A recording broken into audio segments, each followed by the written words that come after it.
Tell us how you found ShareGroup leads. Tell us how you test whether you should buy more of it and how we've performed compared to other data sources you've used. Okay, ShareGroup's been really great for me. VAs have been cold calling ShareGroup leads now for over a month, and we're consistently getting 3, 4, 5 qualified contacts a day. From that, we've gotten a couple of high quality leads as well. You know, like we call them hot leads, where they're going to be selling. They're definitely going to be selling in the next few months.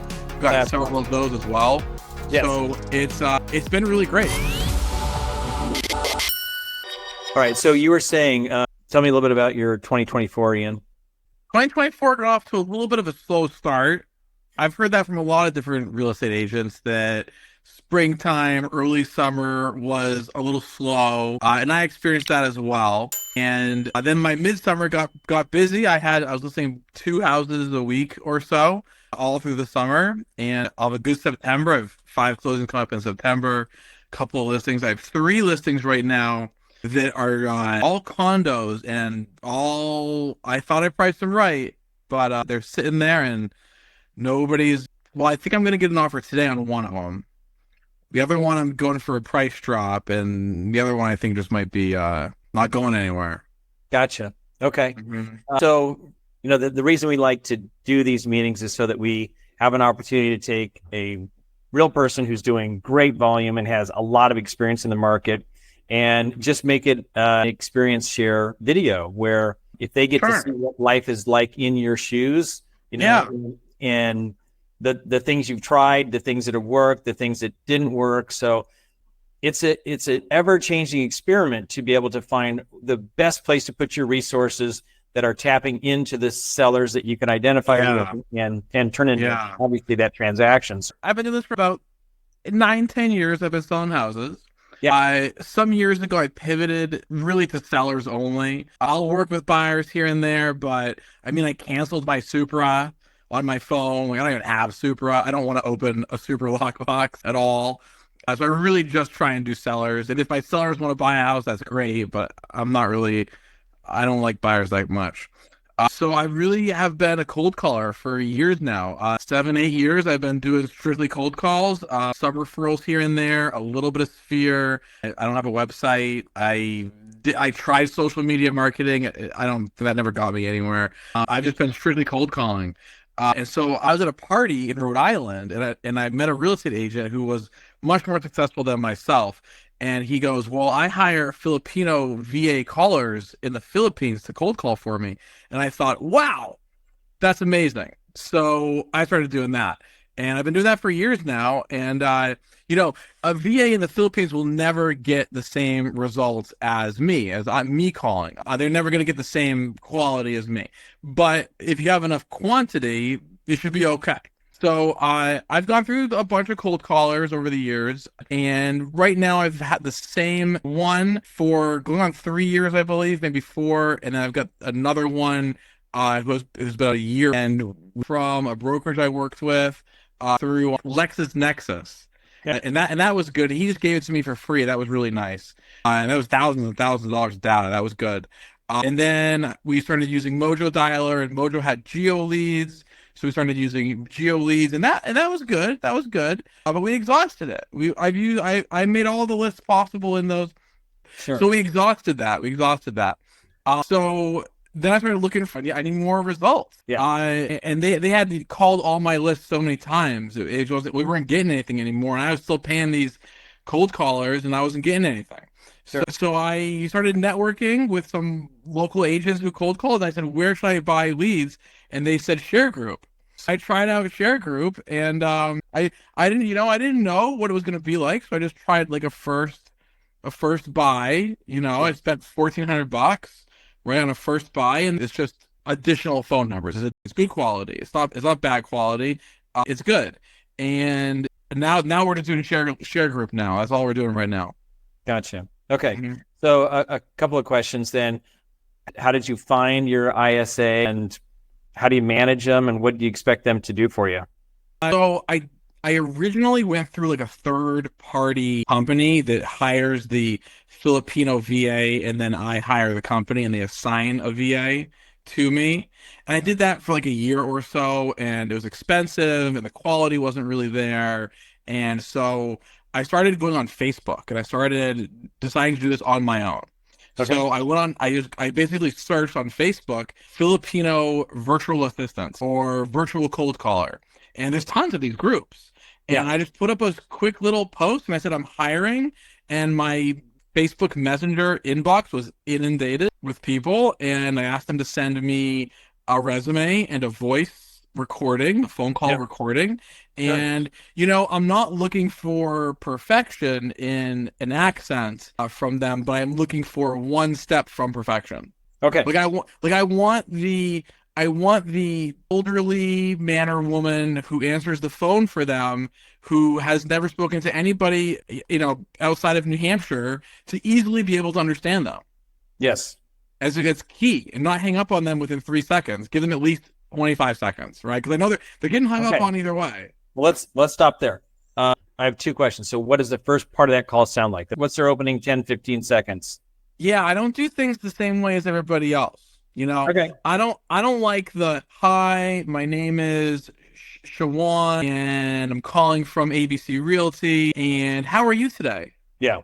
Great. I hate all that. I'm just gonna hang up on you. I'm gonna hang up on you in 1 second. So what works? So what I try my people to do is it's straight to the point. Hi, we're calling to see if you're thinking about selling your home this summer. That's it. Great. That's it. Simple, straight to the point. They can execute that. And if you hear anything other than hell no, you do have the talent to be able to convert it. Okay, so that's great. Super simple, easy to understand, and you don't waste anybody's time. I think everybody appreciates that. Understanding the intent of the caller, when you take that call and it's not a pal, understanding the intent super fast is very important to keep the frustration down, right? And we don't need the name of the cold caller. Like we don't care what your name is. Oh, really? Yeah, it doesn't matter. I agree. And in New England, people are we have a reputation for being direct and to the point, right? Like don't ask me how I am. I don't know why I'm not there. That's right. That's where I should be living. You don't ask me how I am. Like, I'm good, you're good, whatever. Just get to the point. We don't have time for this. Yeah, it's a very old-fashioned technique to find out how hostile the person's going to be. That's all it is. Yeah. It's either going to be really nice, you're like, okay, great, or they're going to be really hostile and you're like, ooh, this is going to go. So now the lead says. So if they say no, selling, then that is possible. We're thinking about it. I'm not really sure yet. 2 months. Maybe 1 month. If they say 2 years from now, we'll call them in 6 months. If they say, oh, we're thinking this summer, we're going to call them next week. Right. One thing I don't do is I don't call them the same day. No. So is that your job then to take it from there? Yeah. You know what? I did hire 2 different people to take my job off of my plate and do those follow-up calls after the cold call to follow up. And I went through 6 months or so with a very experienced woman who would make those calls, and I didn't get anything. It was a waste of time, a waste of money. I paid her way too much money. Yeah. And then I thought, well, that didn't work. Let me try another person. I did it again for several more months, and it did it. So now I'm back to doing it. I kind of think that people probably want to hear from the agent they're going to be hiring. Absolutely. I wish that I could hire somebody to do this follow-up phone call for me so that I can be at the beach and playing with my kids. But it didn't work. And that might be why my spring was slow. My spring was slow because all last summer and last fall through the winter, I wasn't making up those follow-up phone calls, and I was paying people to do it for me. And then I didn't have business. So either I'm doing something wrong, maybe I didn't have the right person, maybe I didn't have the right systems, or the people just want to hear from me. I'm not sure. You have a lot of experience. What do you think?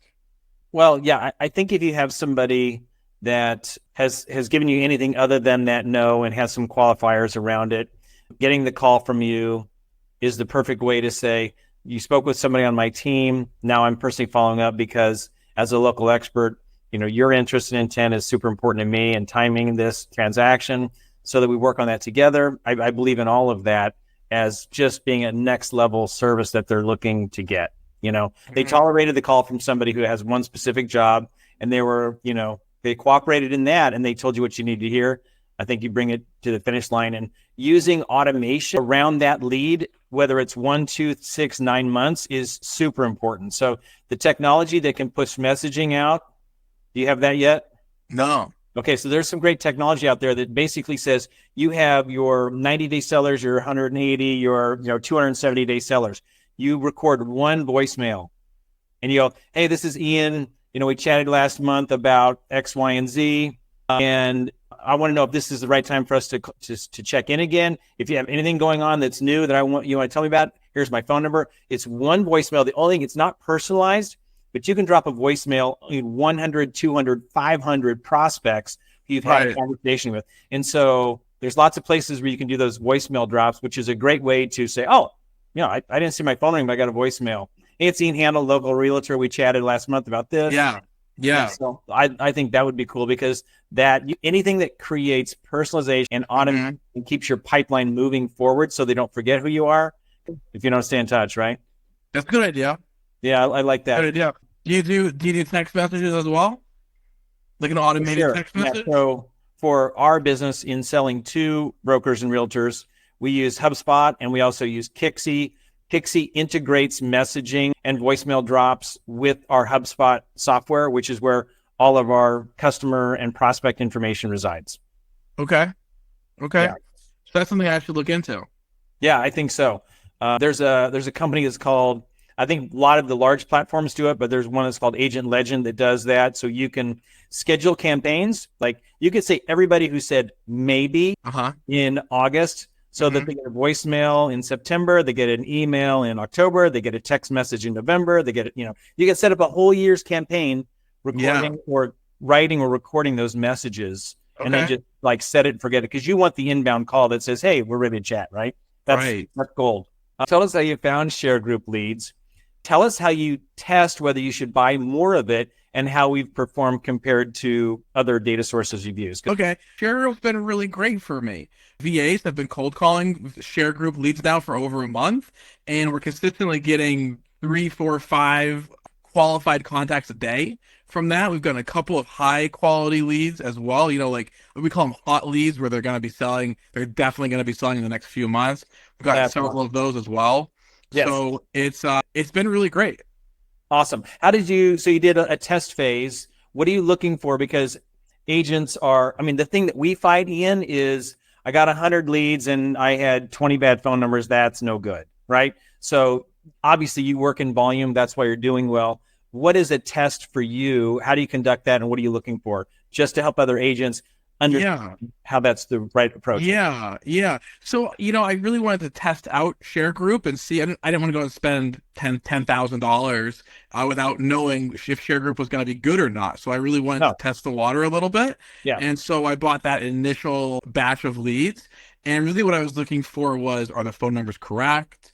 Do the people answer? Are the addresses and the phone numbers matched? Are we getting not very many, bogus lines, bogus phones? If there's some, that's going to happen. It's okay. But we're looking for, overall, the quality is there. And the quality is there. And so I made a larger purchase, and it's been going really well. Perfect. So my name is Ian Handel. I'm a broker and a real estate agent in New Hampshire, southern New Hampshire, and northern Massachusetts. So basically like Boston up to the New Hampshire border, and then up to Concord, New Hampshire area. Okay. And I've specialized really in residential sales and then some multifamily sales as well. And I experience as a landlord in a multifamilies, and then I really focus on sellers and seller leads, and that's why I like to call homeowners, because I want to ask them if they are going to sell their home, and I want to list their home. That's my bread and butter, is list your house with me. Got it. I'll get you top dollar. Okay.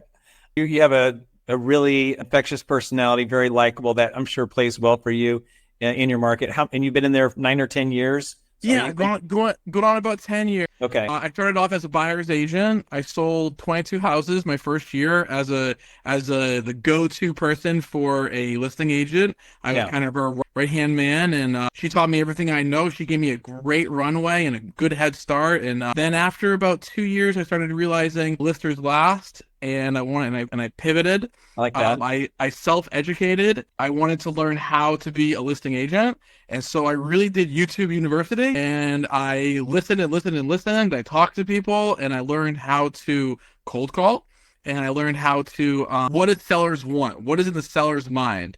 And I started going out, and you know what? It was a little rocky at first. I wasn't all that great at it, but now at this point, I'm a pro at listing appointments, and I'm just casual. And I'm not the type of guy. I don't bring in a PowerPoint.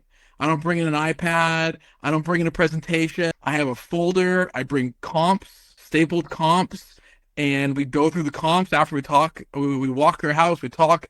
I get to know them. I don't really point out things they can do in their house at first. I leave that to the end. Yeah. And then we look at comps. We talk about pricing. I let them lead the pricing conversation. You know, I kind of guide it, but I bring them. I don't like to tell them what their house is worth. I like them to realize what their house is worth with my guidance. That's awesome. I love that. I think in wrapping up the experience that you have, you're going to talk right now to agents that have been in business for less than 2 years, and they've come in at a tough time. What advice? You said listers last. Are there any other ideas you have, or how would you coach yourself as a brand new agent? What things would you just say? If I say 10 years worth of experience and say, these are the things I did wrong, and here's the things that I would do to start over, what would you have to say for a new or younger agent getting started today? It's a tough one. I don't know. I'm going to cut that out, okay? Good luck. No, I think that's, we love honesty. Like, wow, you wouldn't want to start over again because you have equity in the market, right? Yeah. I don't know. Is it a tough market? There are less people selling their homes. Sure. One tough part of it is when you get a listing, now they need to go buy a home. And that can be tough, especially when you're working with somebody who's picky. Yeah. They might not find what they want, and then you don't sell the house. So that can be a little bit tough. There are less listings now than there were, say, 7-8 years ago. That's true. Yeah. But if you just keep making your phone calls and you keep following up with people and you keep calling them and you keep being friendly and you keep the phone calls short, they don't want to talk to you for a very long time. It's quick. I mean, when I make follow-up phone calls, they're 10 and 15 seconds. It's Ian the realtor we spoke 2 months ago, just following up to see how it's going with your home sale. For sure. Okay. That's it. And they go, yeah, we're not ready. We're thinking about it, yada, yada, yada. And I go, great. Okay. Well, when you're ready, I'm happy to help you. Thank you so much. Have a great day. Perfect. Look, that's it. I mean, it's quick. You value your time and you value theirs. So let's not try to build a relationship. You just want to make certain they remember who you are. And call you when its time is right. Good. Yeah, I think a big thing is making sure your phone number doesn't come up as spam. How do you check that? Because that's something we're talking about a lot. Yeah, I mean, a couple of years ago, this was a non-issue. Yeah, this wasn't even on my radar at all, being a spam number. And now I've got to change my phone number. So on my cell phone, I go every few months. I go onto a couple of different websites, and I log in my phone number as being a valid phone number, not spam. So that's good that I do that. I don't know if it really works or not, but I do it. Sure. And then as far as the cold callers go, the VAs, I have them changing their phone number 3 and 4 times a day. We change it a lot. We change it basically every 2 hours. We change our phone number. How do you do that? Well, we use Ring Central. Okay. So they change their Ring Central phone number. Got it. Okay. And then I call either I make follow-up phone calls on my cell phone, or I use the Follow-Up Boss phone number in Follow-Up Boss, and I change that phone number probably like every hour that I'm calling. Or if I call, say, 10 people or 5, 6, 7, 10 people, and I don't get pickups, nobody answers, I change the number. You're way ahead of the curve here, bud. Seriously. You're doing what needs to be done. And guess what? Our data takes the brunt when the phones don't connect and they don't know it's really tied to their phone number being identified in the network. So that phone number shows up as no longer in service, disconnected, straight to voicemail, generic voicemail. You get a lot of not great outcomes if your phone ends up on that spam list because you've been cold calling from one phone number every day for the past 3 months. Originally, I cold called from my cell phone number, and I said that to somebody, and they go, "You're an idiot." Okay, well, That's the beginning of advice, but I don't know if that always prepares people to hear your advice after that. It hasn't worked with my kids. I know that. Well, I don't do that anymore. I get that.